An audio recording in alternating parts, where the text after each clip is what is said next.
Lakshmi versus C T Ravi ಈಗ ಎಲ್ಲಿಗೆ ಬಂದು ತಲುಪಿದೆ. ಸಿ ಟಿ ರವಿ ಅವರು ಮಾತನಾಡಿದ್ರು. ಈಗ ಲಕ್ಷ್ಮಿ ಹೆಬ್ಬಾಳ್ಕರ್ ಅವರು ಸಚಿವೆ ಮಾತನಾಡಿದ್ದಾರೆ. ಪಬ್ಲಿಕ್ ಟಿವಿಗೆ ವಿಶೇಷವಾಗಿರುವಂಥ ಸಂದರ್ಶನವನ್ನು ಕೊಟ್ಟಿದ್ದಾರೆ. ಎಕ್ಸ್ಕ್ಲೂಸಿವ್ ಆಗಿ ಇದರಲ್ಲಿ ಮಾತನಾಡಿದ್ದಾರೆ. ಮೊದಲನೇದಾಗಿ ಈ ಘಟನೆ ಆದ ನಂತರ ಅವರು ಒಂದು ಸಂದರ್ಶನವನ್ನು ಕೊಟ್ಟಿದ್ದು ಅದು ಪಬ್ಲಿಕ್ ಟಿವಿಗೆ. ಸೊ ಈಗ ಲಕ್ಷ್ಮಿ ಹೆಬ್ಬಾಳ್ಕರ್ ಅವರು ಆಣೆ ಪ್ರಮಾಣದ ಸವಾಲನ್ನು ಹಾಕಿದ್ದಾರೆ. ಧರ್ಮಸ್ಥಳಕ್ಕೆ ಬಂದು ಆಣೆ ಪ್ರಮಾಣ ಮಾಡಲಿ ಅಂದಿದ್ದಾರೆ. ನಾನು ನನ್ನ ಕುಟುಂಬ ಸಮೇತವಾಗಿ ಧರ್ಮಸ್ಥಳಕ್ಕೆ ಬರುತ್ತೇನೆ. ಸಿ ಟಿ ರವಿ ತನ್ನ ಪತ್ನಿಯ ಜೊತೆಗೆ ಧರ್ಮಸ್ಥಳಕ್ಕೆ ಬರಲಿ.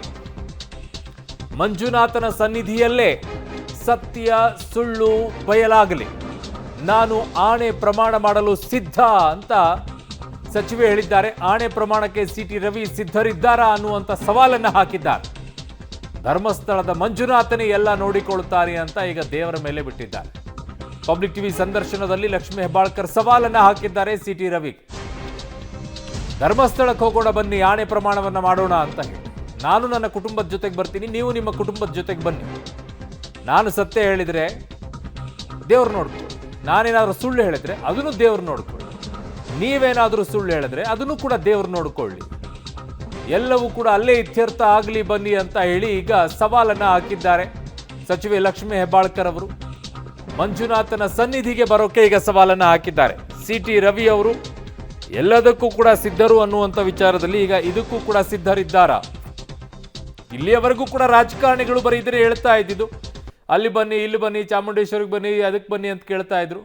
ಬಟ್ ಈ ಸವಾಲನ್ನ ಸಿ ಟಿ ರವಿ ಅವರು ಸ್ವೀಕಾರ ಮಾಡ್ತಾರಾ ನೋಡಬೇಕಾಗಿದೆ ಈಗ.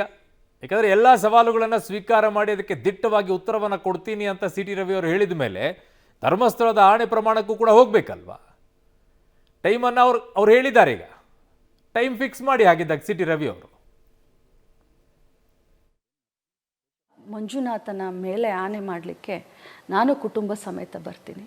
ಅವರು ತಮ್ಮ ಧರ್ಮಪತ್ನಿಯನ್ನು ಕರ್ಕೊಂಡು ಧರ್ಮಸ್ಥಳಕ್ಕೆ ಬರಲಿ.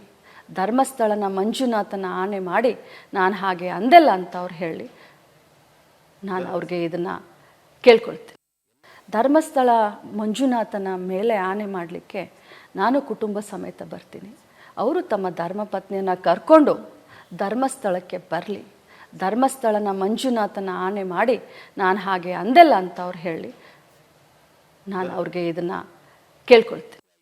ಧರ್ಮಸ್ಥಳ ಮಂಜುನಾಥನ ಮೇಲೆ ಆಣೆ ಮಾಡಲಿಕ್ಕೆ ನಾನು ಕುಟುಂಬ ಸಮೇತ ಬರ್ತೀನಿ. ಅವರು ತಮ್ಮ ಧರ್ಮಪತ್ನಿಯನ್ನು ಕರ್ಕೊಂಡು ಧರ್ಮಸ್ಥಳಕ್ಕೆ ಬರಲಿ. ಧರ್ಮಸ್ಥಳನ ಮಂಜುನಾಥನ ಆಣೆ ಮಾಡಿ ನಾನು ಹಾಗೆ ಅಂದೆಲ್ಲ ಅಂತ ಅವ್ರು ಹೇಳಿ ನಾನು ಅವ್ರಿಗೆ ಇದನ್ನು. ಸೊ ಇದು ಧರ್ಮಸ್ಥಳಕ್ಕೆ ಬನ್ನಿ ಅನ್ನುವಂಥ ಸವಾಲನ್ನು ಹಾಕಿದ್ದಾರೆ. ಅವರು ಕುಟುಂಬ ಸಮೇತವಾಗಿ ಬರಲಿ, ನಾನು ಕುಟುಂಬವಾಗಿ ಸಮೇತವಾಗಿ ಬರ್ತೀನಿ, ಧರ್ಮಸ್ಥಳದಲ್ಲಿ ಆಣೆ ಪ್ರಮಾಣವನ್ನು ಮಾಡೋಣ, ಎಲ್ಲವೂ ಕೂಡ ಅಲ್ಲೇ ಇತ್ಯರ್ಥ ಆಗಲಿ ಅನ್ನುವಂಥದ್ದನ್ನು ಸವಾಲನ್ನು ಹಾಕಿದ್ದಾರೆ. ಇದಕ್ಕೇನಾದರೂ ಸಿ ಟಿ ರವಿ ಅವರು ಉತ್ತರ ಕೊಟ್ಟಿದ್ದಾರಾ ಇಲ್ವಾ? ಸೊ ಸದ್ಯಕ್ಕಂತೂ ಈಗ ಸತ್ಯ ಸುಳ್ಳು ಬಯಲಾಗುವಂಥ ಲೆಕ್ಕಾಚಾರದಲ್ಲಿದ್ದಾರೆ. ಮಂಜುನಾಥನ ಸನ್ನಿಧಿಯಲ್ಲಿ ಆಗಬೇಕು ಅನ್ನುವಂಥದ್ದನ್ನು ಬಯಸ್ತಾ ಇದ್ದಾರೆ. ಆಣೆ ಪ್ರಮಾಣ ಮಾಡೋಕ್ಕೆ ಸಿದ್ಧರಿದ್ದೀವಿ ಅಂತ ಹೇಳ್ತಾ ಇದ್ದಾರೆ. ಟಿಟ್ ಫಾರ್ ಟ್ಯಾಟ್ ಅನ್ನೋ ರೀತಿಯಲ್ಲಿ ಈಗ ಲಕ್ಷ್ಮಿ ಹೆಬ್ಬಾಳ್ಕರ್ ಅವರು ಏನು ಹೇಳಿದ್ದಾರೆ ಅದಕ್ಕೆ ಸಿ ಟಿ ರವಿ ಅವರು ಕೂಡ ಮಾತನಾಡಿದ್ದಾರೆ. ಏನು ರಿಯಾಕ್ಟ್ ಮಾಡಿದ್ದಾರೆ ಈಗ ಸಿ ಟಿ ರವಿ ಅವರು? ಲಕ್ಷ್ಮಿ ಹೆಬ್ಬಾಳ್ಕರ್ ಆಣೆ ಪ್ರಮಾಣ ಸವಾಲ್ಗೆ ಸಿ ಟಿ ರವಿ ಅವರು ಕೌಂಟರ್ ಕೊಟ್ಟಿದ್ದಾರೆ. ಹಿರಿಯರೊಬ್ಬರು ನನಗೆ ಸಲಹೆಯನ್ನ ಕೊಟ್ಟಿದ್ದಾರೆ. ನಿನ್ನ ಮೇಲೆ ಕೆಸರು ಬಿದ್ದರೂ ಕೂಡ, ಕೆಸರು ಮೇಲೆ ನೀನು ಬಿದ್ದರೂ ಸಹ ನೀನೇ ಸ್ನಾನವನ್ನ ಮಾಡಿಕೊಳ್ಳಬೇಕು. ಪಬ್ಲಿಕ್ ಟಿವಿಗೆ ಸಿ ಟಿ ರವಿ ಅವರು ಎಕ್ಸ್ಕ್ಲೂಸಿವ್ ಆಗಿ ಒಂದು ಹೇಳಿಕೆಯನ್ನ ಕೊಟ್ಟಿದ್ದಾರೆ. ಏನು ಈ ಆಣೆ ಪ್ರಮಾಣ ಸವಾಲೇನಿದೆ ಅದಕ್ಕೆ ಸಿ ಟಿ ರವಿ ಅವರು ಒಂದು ಕೌಂಟರ್ ಕೊಟ್ಟಿದ್ದಾರೆ. ಹಿರಿಯರೊಬ್ಬರು ಸಿ ಟಿ ರವಿ ಅವ್ರಿಗೆ ಸಲಹೆ ಕೊಟ್ಟಿದ್ದಾರಂತೆ. ಅದೇನು ಅಂದ್ರೆ, ನಿನ್ನ ಮೇಲೆ ಕೆಸರು ಬಿದ್ದರೂ, ಕೆಸರು ನಿನ್ನ ಮೇಲೆ ಬಿದ್ದರೂ ನೀನೇ ಸ್ನಾನ ಮಾಡಬೇಕು ಅಂತೇಳಿ. ಬರೀ ಕೆಸರು ಅಷ್ಟೇ ಯಾಕೆ, ಎಲ್ಲವೂ ಅಷ್ಟೇ. ಮಂಜುನಾಥನ ಮೇಲೆ ಆಣೆ ಮಾಡಲಿಕ್ಕೆ ನಾನು ಕುಟುಂಬ ಸಮೇತ ಬರ್ತೀನಿ. ಅವರು ತಮ್ಮ ಧರ್ಮಪತ್ನಿಯನ್ನು ಕರ್ಕೊಂಡು ಧರ್ಮಸ್ಥಳಕ್ಕೆ ಬರಲಿ. ಧರ್ಮಸ್ಥಳನ ಮಂಜುನಾಥನ ಆಣೆ ಮಾಡಿ ನಾನು ಹಾಗೆ ಅಂದೆಲ್ಲ ಅಂತ ಅವ್ರು ಹೇಳಿ ನಾನು ಅವ್ರಿಗೆ ಇದನ್ನು ಕೇಳ್ಕೊಳ್ತೀನಿ. ಲಕ್ಷ್ಮಿ ಹೆಬ್ಬಾಳ್ಕರ್ ಅವರು ಸಿ ಟಿ ರವಿ ತನ್ನ ಪತ್ನಿ ಸಮೇತ ಧರ್ಮಸ್ಥಳಕ್ಕೆ ಬರಲಿ, ನಾನು ಸಹ ಧರ್ಮಸ್ಥಳಕ್ಕೆ ಬರ್ತೀನಿ, ಬಂದು ಇಲ್ಲಿ ಆಣೆ ಪ್ರಮಾಣ ಮಾಡಲಿ. ನೋಡಿ, ಇವೆಲ್ಲವೂ ಮುಗಿದು ಹೋದ ಕಥೆ.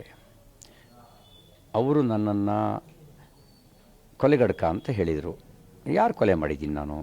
ಅವರು ಒಪ್ಕೊಂಡಿದ್ದಾರೆ ನಾನು ಕೊಲೆಗಡಕ ಅಂತ ಹೇಳಿದ್ದೀನಿ ಅಂತ ಹೇಳಿ ಒಪ್ಕೊಂಡಿದ್ದಾರೆ. ಒಂದು ಮಾತಷ್ಟೇ ಹೇಳಕ್ಕೆ ಬಯಸೋದು, ಒಬ್ಬರು ಹಿರಿಯರು ನೆನ್ನೆ ಬಂದಾಗ ಒಂದು ಹೇಳಿದರು, ರವಿ,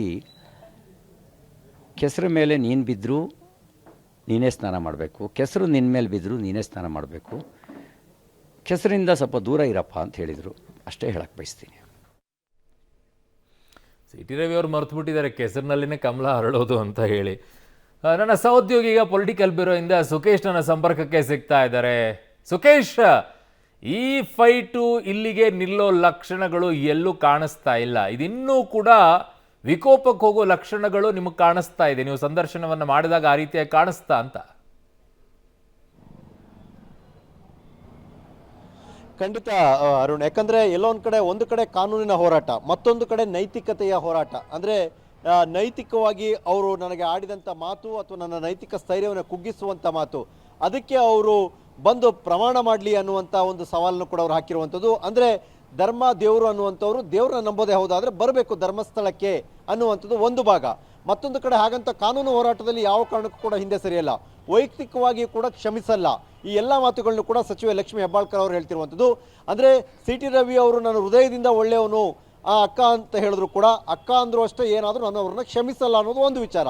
ಎರಡನೇದಾಗಿ ಕಾನೂನು ಹೋರಾಟದಲ್ಲಿ ಯಾವುದೇ ಹಿನ್ನಡೆ ಇರುವಂಥ ಪ್ರಶ್ನೆಯೇ ಇಲ್ಲ ಅನ್ನುವಂಥದ್ದು. ಅದಲ್ಲದೆ ಪ್ರಧಾನಿಯವರಿಗೆ ರಾಷ್ಟ್ರಪತಿಗಳಿಗೆ ದೂರು ಕೊಡುವುದು ಮತ್ತೊಂದು ವಿಚಾರ.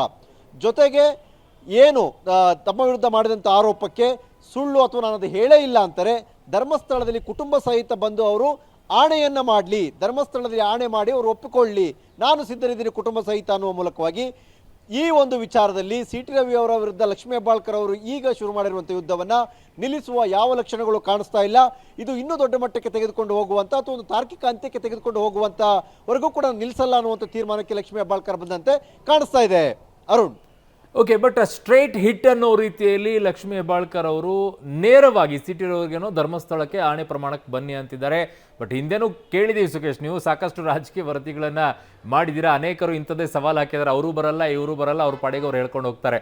ಬಟ್ ಇದು ಇತ್ಯರ್ಥ ಆಗೋದು ಹೇಗೆ ಅಂತ, ಯಾಕೆಂದರೆ ಸದನದ ಒಳಗಡೆಗಾಗಿರೋದು ಕಾನೂನಾತ್ಮಕವಾಗಿಯೂ ಕೂಡ ಇತ್ಯರ್ಥ ಮಾಡೋಕೆ ಆಗೋದಿಲ್ಲ ಅಂತಂದರೆ ಸಂವಿಧಾನ ಪೀಠಕ್ಕೆ ಹೋಗಬೇಕು, ಅದು ಕಾನೂನಾತ್ಮಕವಾಗಿ ಬದಲಾವಣೆಗಳಾಗಬೇಕು, ಅದೇನು ಅನ್ನೋದು ಒಂದು ಕಡೆಗೆ ನೋಡೋಣ. ಬಟ್ ಆಚೆ ಕಡೆಗೆ ಈ ಹೋರಾಟ, ಈ ಜಿದ್ದು ಇದೇ ರೀತಿ ಮುಂದುವರಿಯುತ್ತಾ?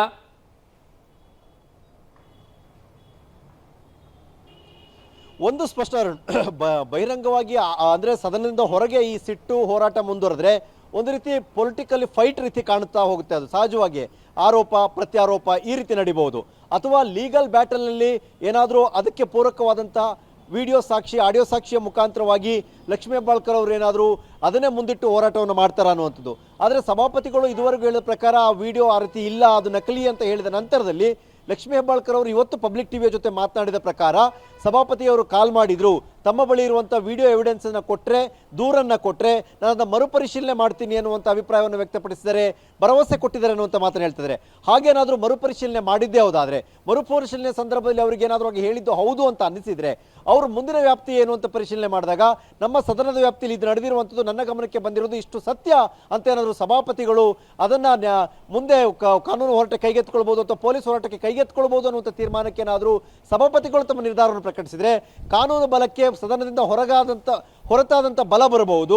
ಆ ನಿರ್ಧಾರವನ್ನು ಏನಾದರೂ ಮಾಡ್ತಾರ ಸಭಾಪತಿಗಳೊಂದು ಪ್ರಶ್ನೆ, ಅಥವಾ ಇವರು ಕೊಡಬಹುದಂತ ವಿಡಿಯೋ ಕನ್ವಿನ್ಸಿಂಗ್ ಆಗಿರುತ್ತಾ ಅನ್ನುವಂಥದ್ದು ಪ್ರಶ್ನೆ. ಹೀಗೆ ಸಾಕಷ್ಟು ವಿಚಾರಗಳಿವೆ, ಅಡೆತಡೆಗಳು ಇರುವಂಥದ್ದೇ. ಅವೆಲ್ಲವನ್ನ ದಾಟಿ ಲಕ್ಷ್ಮೀ ಹೆಬ್ಬಾಳ್ಕರ್ ಅವರಿಗೆ ಇರುವಂತಹ ಸಿಟ್ಟು, ಆಕ್ರೋಶ, ಅಸಮಾಧಾನ, ಬೇಸರ, ದುಃಖ, ನೋವು ಇವೆಲ್ಲವನ್ನು ಕೂಡ ತಮ್ಮದೇ ಆದ ರೀತಿಯಲ್ಲಿ ಪೊಲಿಟಿಕಲಿ ಫೇಸ್ ಮಾಡ್ತೀನಿ ಅಂತ ಹೇಳೋದು ಒಂದು ಕಡೆ. ಮತ್ತೊಂದು ಕಡೆ ಧರ್ಮ ಮಾರ್ಗದಲ್ಲಿ ಹೋಗಬೇಕಂದ್ರೆ ದೇವ್ರ ನಂಬೋರಿಗೆ ದೇವ್ರ ಮೂಲಕ ಪ್ರಮಾಣ ಮಾಡಿಸ್ತೀನಿ ಅಂತ ಹೊರಟಿದ್ದು ಮತ್ತೊಂದು ಕಡೆ ಆದರೂ ಕೂಡ ಕಾನೂನು ಹೋರಾಟವನ್ನು ನಡೆಸ್ತೀನಿ ಅನ್ನುವಂಥ ಮಾತನ್ನು ಹೇಳ್ತಾ ಇದ್ದಾರೆ. ಆದರೆ ಸಭಾಪತಿಗಳ ಲಿಮಿಟಲ್ಲಿ ಎಷ್ಟರ ಮಟ್ಟಿಗೆ ಅವರಿಗೆ ಸಪೋರ್ಟ್ ಸಿಗುತ್ತೆ ಅನ್ನೋದ್ರ ಮೇಲೆ ಬಹುಶಃ ಕಾನೂನು ಹೋರಾಟಕ್ಕೆ ಎಷ್ಟು ಬಲ ಸಿಗುತ್ತೆ ಅನ್ನೋದು ಕೂಡ ತೀರ್ಮಾನ ಆಗುವಂಥ ಸಾಧ್ಯತೆ ಇರುತ್ತೆ. ಅರುಣ್, ಓಕೆ ಸುಖೇಶ್, ನಿಮ್ಮೆಲ್ಲ ಮಾಹಿತಿಗೆ ಧನ್ಯವಾದಗಳು.